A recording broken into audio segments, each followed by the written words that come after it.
The knock on the door came at 2:07 in the morning. Olivia knew, right away, that something bad was about to happen. She stood in her doorway. Her tiny apartment was quiet except for her baby's soft breathing. His name was Micah, and he had finally fallen asleep after 3 long hours of crying. Olivia had walked back and forth, humming his favorite song, until his little eyes finally closed. A man in a gray suit stood outside her door. He did not smile. He held out a big envelope with a red stamp on it. "You have been served," he said. Then he turned around and walked away fast. Before Olivia could even ask one question, Olivia's hands started to shake. She opened the envelope. Inside was a paper with scary words on it. Emergency custody petition that meant someone was trying to take her baby away from her. But who and why? Olivia had no idea that just 12 hours earlier, a man had been standing outside her building in the cold, dark night. He was watching her through her lit-up window. He watched her rock her baby back and forth, singing softly even though she was so tired. That man's name was Liam. Liam was 34 years old, and he was one of the richest men in the whole country. Newspapers called him the man with a heart of ice, because he never smiled at reporters and never cried, not once, not since he was 12 years old and his father died. But that night, standing on the cold sidewalk, watching a stranger hold a baby who, according to a secret paper in his coat pocket, was somehow connected to his own dead wife, Liam felt something crack open inside his chest. And for the first time in 22 years, tears rolled down his face. Here is the big question that will keep you watching. How did a baby end up connected to 2 families who had never even met? And what happens when the coldest, richest man in the city finds out that his only family left in the world is a baby being raised by a stranger his own lawyers were trying to fight? Liam had stood on that sidewalk for almost 20 minutes, his breath turning into little white clouds in the cold night air. His driver waited patiently by the car, too scared to ask why his boss, the man who never showed feelings, was standing so still, staring up at one lit window. Liam did not move. He watched the tired young woman inside sway gently from side to side, and something about the softness of it, the tiredness in her shoulders, the way she kept humming even though her voice was cracking with exhaustion, made his chest feel tight in a way he had almost forgotten was possible. He had a folder in his coat pocket.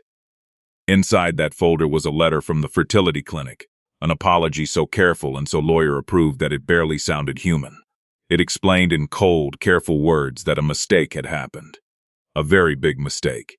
And now, somewhere in this city, there was a baby boy who was biologically connected to his late wife, Grace, growing up in the home of a stranger who had no idea any of this was true. Liam had read that letter 17 times. He had planned, calmly and coldly, exactly what he would do. He would send lawyers. He would fix the mistake the way he fixed everything, with money, with power, with control. But standing on that sidewalk, watching a woman rock a crying baby to sleep with nothing but love and patience, all of his careful plans fell apart. For the first time in 22 years, Liam cried, right there on the sidewalk, in the freezing dark, completely alone. 3 years before that cold night, Liam had a wife named Grace. Grace was sick with a very serious illness. Before she got too sick to have children, doctors helped her save some tiny cells called embryos, frozen safely in a special clinic, just in case someday she could have a baby. But Grace did not get better. She passed away 18 months before our story begins. Liam was so sad that he buried himself in work, day and night, trying not to feel anything at all. He never even asked about the frozen embryos sitting safely in that clinic. Then something went very wrong. The clinic made a huge mistake. 6 months before our story starts, they accidentally gave one of those frozen embryos to the wrong woman. That woman was Olivia. Olivia did not know any of this. She was 26 years old and worked hard as a nursing helper at a hospital. She had always dreamed of being a mother, but it had been very hard and very expensive. She thought she had used a donor embryo from a normal, anonymous clinic.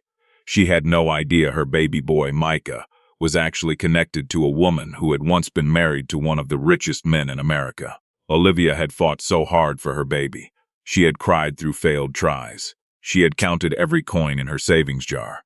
She had talked to her belly at night just so the apartment would not feel so lonely. Micah was hers. She had earned every single sleepless night with him. So when Liam knocked on her door 2 days after the scary papers arrived, this time wearing regular jeans and a jacket instead of a fancy suit, looking like he hadn't slept in a week, Olivia almost slammed the door right in his face. "I am not here to take him," Liam said quickly, holding up both hands. "I know that's what those papers said, but I fired the lawyer who sent them without asking me. That happened 4 hours ago." He took a breath. I needed to see him. And I needed to see you. Why?" Olivia's voice shook with 2 days of fear and anger. Why would a billionaire care about a baby he has never even met? For just 1 second, Liam's confident, joking face disappeared. "Because he is the very last my wife that I have left in this whole world," he said quietly. "And because I saw you through your window, rocking him to sleep at 2 in the morning. It was the first time in a year and a half that I remembered what it feels like to hope for something good." Olivia did not let him inside that day, but she also did not call the police. Instead, she stood by her window for a long time after he left, watching him walk slowly down the street, his shoulders slumped like a man carrying something heavy. She thought about the frozen embryo, the mistake at the clinic, the wife named Grace she had never known existed. Olivia had spent her whole pregnancy believing she was completely alone in the world, that Micah belonged only to her. Now, suddenly, there was a whole other story stitched into her baby's tiny bones, a story that belonged to a stranger with more money than she could ever imagine. That night, Olivia sat by Micah's crib for a long time, just watching him breathe. "No matter what happens," she whispered to him, "you are mine. Nobody can change that." But even as she said the words, a small, scared part of her wondered if that was really true anymore. Over the next few weeks, Liam kept his promise. No more scary lawyers. No more legal papers. Just short, gentle visits, always with Olivia's permission first. He learned that Micah's favorite blanket had little elephants on it. He learned that Olivia liked her coffee so sweet it was almost like candy, and he never let her forget it, teasing her about it every single time. Slowly, their careful, nervous conversations turned into something warmer, something neither one of them expected. One evening, Liam watched Olivia balance Micah on one hip while stirring a pot of pasta with her other hand, somehow doing 5 things at once without even trying. "You know," he said, leaning against her kitchen counter like he had always belonged there, "I run 4 huge companies, and I still cannot figure out how you make that look so easy." "It's not easy," Olivia said, raising one eyebrow. "It's called being a mom, Mr. Fancy Billionaire. They don't teach that in business school." "Oh, they taught me plenty," Liam shot back with a grin. "Big deals, company mergers, how to fire someone in under 30 seconds without even blinking." "Wow," Olivia said, completely unimpressed. "So useful. I'll have you know women used to find that very charming. Women who clearly didn't know any better." Liam laughed, a real, surprised, happy laugh, and it filled her tiny kitchen with warmth. Something inside Olivia's chest squeezed tight in a way she had not felt in a very, very long time. It scared her even more than the lawyers had. Little by little, Liam started showing up in small, ordinary ways. He learned how to warm a bottle of milk to just the right temperature, testing a drop on his own wrist the way Olivia showed him. He learned which stuffed animal Micah liked to chew on when his teeth were hurting. He even learned, after burning his tongue twice, that Olivia's coffee really was too sweet for any normal human being to drink. One Saturday afternoon, Liam arrived carrying a small paper bag. Inside was a tiny pair of sneakers, so small they fit in the palm of Olivia's hand. "They light up when he walks," Liam said proudly, like he had just closed the biggest business deal of his life. "He can't even walk yet," Olivia laughed. "Details," Liam said, waving his hand. "I like to plan ahead. Is that what they teach you in Billionaire school? Buying shoes for a baby who can't even stand up?" "Actually," Liam said, leaning closer with a playful grin, "they teach us to invest early in things worth investing in." His eyes softened as he looked at her. "I think I found something worth investing in." Olivia felt her cheeks grow warm, and she quickly looked away, pretending to be very interested in stirring a pot that did not need stirring at all. But her heart was beating fast, and for the first time in a long time, it wasn't from fear. But their new, gentle trust was about to be tested in a way neither of them saw coming. 3 weeks later, Olivia came home from work to find a strange woman sitting in her living room. The woman wore a fancy cream-colored suit and had somehow convinced the building's front desk person to let her upstairs. It was Vivian, Liam's mother, and she was the real reason those scary custody papers had shown up at Olivia's door in the first place. "My son thinks with his heart instead of his head," Vivian said coolly, not even bothering to stand up. "That has always been his biggest weakness. Those frozen embryos were meant for a surrogate mother we picked out ourselves, someone we paid and trusted. Instead, because of one clinic's mistake, my grandson is being raised in a tiny 500-square-foot apartment by a woman who works double shifts at a hospital." Olivia stood up straighter. "I am a trained nursing assistant, and I am his mother. You are a legal loophole," Vivian said, standing now, her voice dropping to something almost gentle, which somehow made it even scarier. "And loopholes close, dear, one way or another." That night, after Vivian left, Olivia sat on her bathroom floor with the door locked. She was shaking. Her phone buzzed again and again with messages from Liam, but she was too scared to answer them. Because underneath her fear was an even scarier question. Maybe she didn't deserve to keep fighting for a baby whose real family had marble floors and fancy lawyers. A world she could never give him. She thought about Vivian's cold, calm voice, the way she had said, "Loopholes close," like it was a simple fact instead of a threat. Olivia thought about all the nights she had worked double shifts at the hospital, coming home so tired she could barely lift Micah out of his crib, and still choosing to do it, again and again, because he was hers. She thought about how easy it would be for someone like Vivian to stand in front of a judge and paint Olivia's small apartment, her tired eyes, her modest paycheck, as proof that she was not enough. Olivia looked at her phone one more time. 14 missed calls from Liam. She wanted so badly to answer, to hear his voice, to believe that everything would be okay. But a small, frightened part of her whispered that maybe the safest thing to do was to disappear, to take Micah somewhere far away, where rich families and lawyers could never find them again. What would you do if loving someone meant risking everything you had already fought so hard to protect? Because Olivia was about to make a choice that could save her little family or break it apart forever. Keep watching, because what happens next changes everything. 2 days later, Liam found out about his mother's visit, and he became angrier than his workers had ever seen him. He walked straight into his mother's fancy office without even knocking. "You had no right to go there," he said, his voice shaking with anger. "I had every right," Vivian snapped back. "I watched you disappear into sadness for a whole year after Grace died. I will not watch you throw away everything this family built for a woman you have known for only 1 month. Her name is Olivia," Liam said. "And that baby is the only reason I have felt anything at all in 18 months. His voice cracked on the last word. "I am done letting you decide what I am allowed to want in my own life." But the damage was already done. Olivia had stopped answering Liam's calls. She was terrified. She was scared that if she let herself truly fall for Liam, it would only end with strangers in a courtroom deciding whether she was good enough to keep her own son. Strangers who had never once rocked a sick baby to sleep at 3 a.m. Liam showed up at her door on a rainy Friday night, completely soaked, holding nothing but a folder. "I'm not here as a rich businessman tonight," he said, before she could shut the door. "I'm here to give you this." He held out the folder. Inside was an official, signed, legal paper. It said that Liam and his whole family gave up, forever, any claim to take custody of Micah, now or ever, for any reason. "I had my lawyers write this the very morning after my mother came here. I should have shown you sooner. I was scared that if I gave you every reason to push me away, you would." Olivia stared down at the papers. Then she looked up at him, standing in the rain, water dripping from his hair, looking nothing like the untouchable billionaire from the news and everything like a man with nothing left to lose. "Why would you give up your only real connection to your wife's family?" "Because Micah doesn't need blood ties," Liam said, his voice raw and honest. "He needs his mother.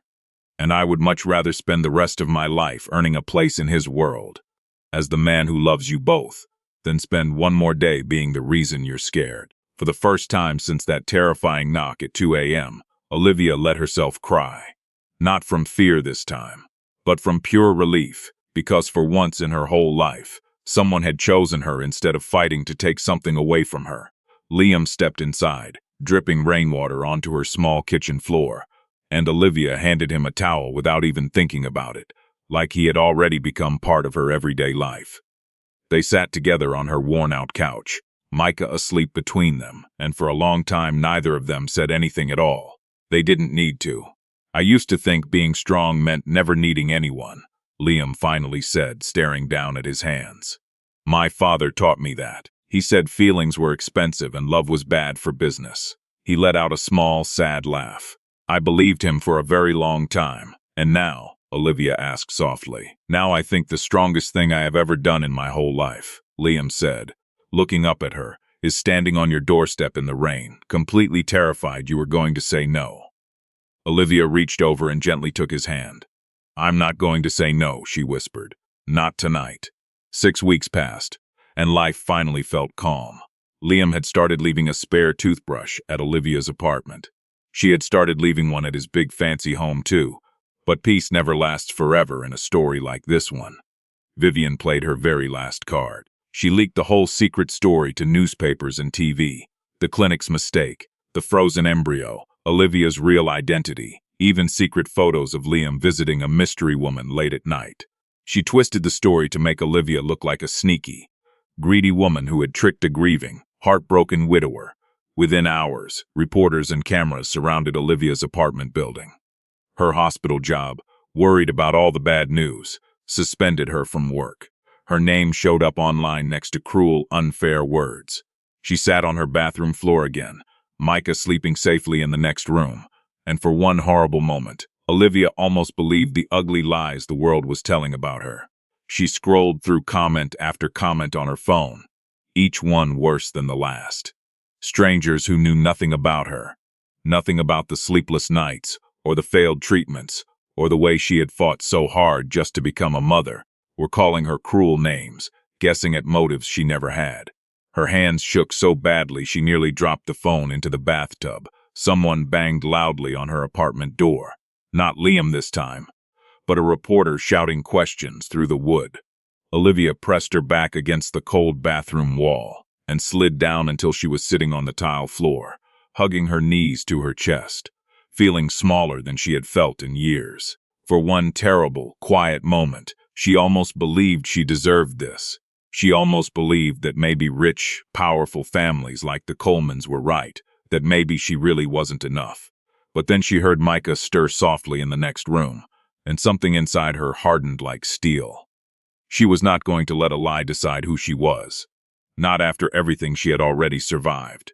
Would Olivia find the strength to fight for the family she had built with her own 2 hands? Or would the weight of public shame finally break the woman who had survived everything else completely on her own? And would Liam choose his family's giant company, or the real family he had only just found the courage to love? You are not going to want to miss what happens next. While reporters shouted outside Olivia's door, Liam sat in his big, quiet office, staring at his phone, watching the same cruel headline she was reading. His hands curled into fists. He thought about calling his lawyers, about suing every single news website that had printed a lie.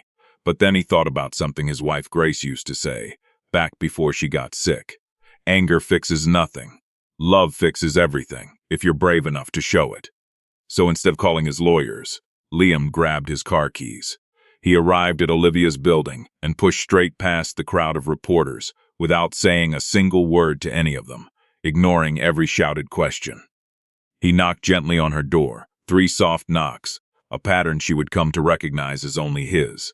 When Olivia opened the door, her eyes red from crying, Liam didn't say anything clever. He didn't make a joke. He simply pulled her into a tight hug and held her while she cried into his shoulder. "I'm going to fix this," he whispered into her hair. "I promise you, I am going to fix this." "How?" Olivia asked, her voice muffled and small. "How do you fix something like this?" "The same way I fix everything that actually matters," Liam said, pulling back just enough to look into her eyes. "By telling the truth, loudly, and not being afraid of who hears it." Liam did not wait even 1 single second. He called a huge press conference within 24 hours. but he did not stand in front of his shiny company headquarters. He stood right outside Olivia's apartment building, in the cold, surrounded by reporters and flashing cameras. "My wife Grace died wanting nothing more than the chance to become a mother," Liam said, his voice calm and strong despite the storm of camera flashes. "A clinic's mistake gave that chance to a woman I did not even know. A woman who has done nothing but love a child fiercely, honestly, and completely, without knowing whose name was attached to that embryo. Olivia is not a scandal. She is the bravest, strongest person I have ever known in my whole life, and I am in love with her." He paused and looked straight into the cameras. "And if my own mother is the one behind these cruel leaks trying to hurt her, then she is no longer welcome at my company, effective immediately." The story changed overnight. People everywhere felt sympathy for Olivia instead of doubt. Her hospital job gave her a formal apology and welcomed her back. And Vivian, facing her son's unshakable love and the company's swift backlash, quietly stepped down from the business she had spent 30 years building, finally letting her son build something all on his own. 1 year later, on a quiet, sunny spring morning, Olivia stood in the small backyard of a cozy house that she and Liam had bought together. It was not a giant mansion. It was not a fancy penthouse. It was just a simple home with a soft, green yard, a place where little Micah could learn to walk without worrying about slipping on cold marble floors. Liam knelt down in the grass, holding a small ring box, while Micah giggled happily in his arms just moments before. "I spent 34 years believing that love was a weakness rich men could not afford," Liam said, his voice thick with feelings he no longer tried to hide. "You taught me that love is actually the only thing in the whole world that really matters. Marry me, Olivia, not because of Grace, and not because of Micah's blood, but because you are the very first thing in my life that I have ever chosen, simply because I could not imagine living without you." Olivia, laughing through happy tears, dropped down to her knees beside him in the grass. "Only if you promise to never, ever stop making terrible jokes about business mergers." "Never," Liam said, grinning from ear to ear. "It's the one thing I am truly world-class at." He slid the ring onto her finger, his hand slightly shaking, and Micah reached out with his tiny fingers to touch the sparkling stone, giggling like it was the funniest thing he had ever seen. Olivia laughed through her tears, scooping her son up into the hug, so that all three of them were tangled together in the soft green grass, laughing and crying at the exact same time. "You know," Olivia said, wiping her eyes, "when that man knocked on my door at 2 a.m. with those scary papers, I never once imagined it would end like this, Atin." "Neither did I," Liam admitted, brushing a strand of hair from her face. "I thought I was fixing a legal problem. Turns out I was finding my whole entire life. Was that a joke or was that actually sweet?" Olivia teased, raising an eyebrow. "With me," Liam said, kissing her softly, "it's always a little bit of both. They got married that summer in a small, simple ceremony. No cameras, no reporters, no fancy seating chart based on how rich people were. Just family and friends who truly loved them." Little Micah, not even 2 years old yet, wobbled his way down the aisle in tiny little shoes, the same little light-up sneakers Liam had bought him long before he could even walk, carrying the wedding rings with far more confidence than his nervous father, waiting at the end of the aisle. Olivia wore a simple white dress, nothing fancy, nothing designed by anyone famous. She had picked it herself from a small shop near her old apartment, the same neighborhood where all of this had begun with a knock at 2 a.m. Liam stood at the end of the aisle in a plain gray suit, no tie, his eyes already filling with tears before she even took her first step toward him. "You clean up all right," Olivia teased quietly as she reached him, wiping a tear from his cheek with her thumb. "You're one to talk," Liam whispered back, grinning through his tears. "Somehow you still manage to look better than every runway model I've ever met at a company gala." "Careful," Olivia whispered, "or I'll start thinking you actually mean these compliments." "I always mean them," Liam said softly, "every single one." As the sun began to set behind them, painting the sky in soft orange and pink, Liam and Olivia danced together in the grass, Micah giggling happily in a nearby chair, surrounded by people who had watched this unlikely family grow from fear into something beautiful. What began as a scary knock at 2 a.m., a legal threat, and a strange accident became the truest kind of family of all. One built not on money, or fame, or even blood, but on choice, courage, and one simple, powerful act: showing up for someone at 2 a.m. when the whole world is asleep and nobody else is watching. Because in the end, the people who matter most in life are not always written into a family tree. They are the ones who rock you back to sleep when everything feels broken. And they are the ones who stay, even after the sun comes back up. Years later, when Micah was old enough to ask questions, Olivia and Liam sat him down together and told him the whole story, from the very beginning. They told him about the frozen embryo, about Grace, about the scary knock at 2 a.m., about the newspapers and the lawyers, and the cold winter night when a billionaire cried for the first time in 22 years. Micah listened carefully, his eyes wide, and when they finished, he asked one simple question. "So does that mean I have two moms who love me? One in heaven and one right here?" Olivia's eyes filled with tears as she pulled her son close. "That's exactly what it means," she said softly. "You are loved by more people than most kids ever get to know, and every single one of them chose you on purpose, with their whole heart." Lamb knelt down beside them, wrapping his arms around his family. "Family isn't about how you start," he told Micah gently. "It's about who shows up again and again, no matter what, and we are always, always going to show up for you." That evening, as the sun set behind their little house with the green backyard, the three of them sat together on the back porch, watching the sky turn orange and pink and gold. Micah fell asleep between them, safe and warm, exactly the way he had been every single night since the very beginning.